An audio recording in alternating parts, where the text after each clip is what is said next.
Let's tackle a huge question in real estate. When you buy a house, what actually comes with it? So picture this. You move into your dream home, but that gorgeous chandelier you loved, it's gone. What now? Okay, it all comes down to two legal terms, real property and personal property. One stays, one goes. But, here's where it gets tricky. There's a gray area, and we call those items fixtures. A fixture is something that was movable, but once you attach it, bam, it's legally part of the house.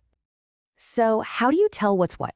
Well, courts use a super handy 5-part test called MARIA. Let's run through it.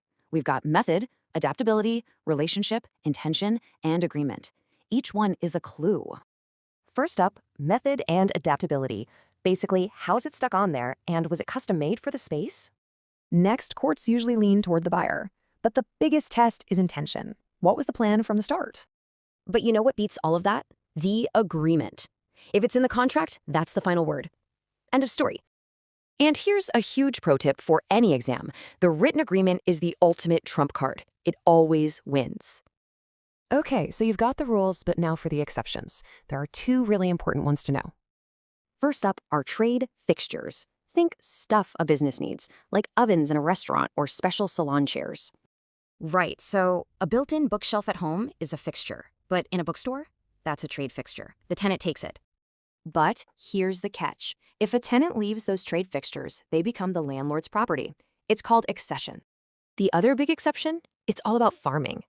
We call these emblements, and they're basically annual crops. It's because they're fruits of labor. Someone planted them, not like trees, which are just fruits of nature. So the farmer can actually come back to harvest their crops, even after the lease is up. Pretty fair, right? So we've seen property can change states. Let's look at the legal terms for how that actually happens. Attachment. That's when you turn personal property into real property. Think bolting something down for good. And the reverse is called severance. That's when you detach something, turning it back into personal property. And finally, it all comes down to the paperwork. A deed is for real property, a bill of sale is for personal stuff. All right, let's wrap this up. Here's a quick look at how these key concepts stack up against each other.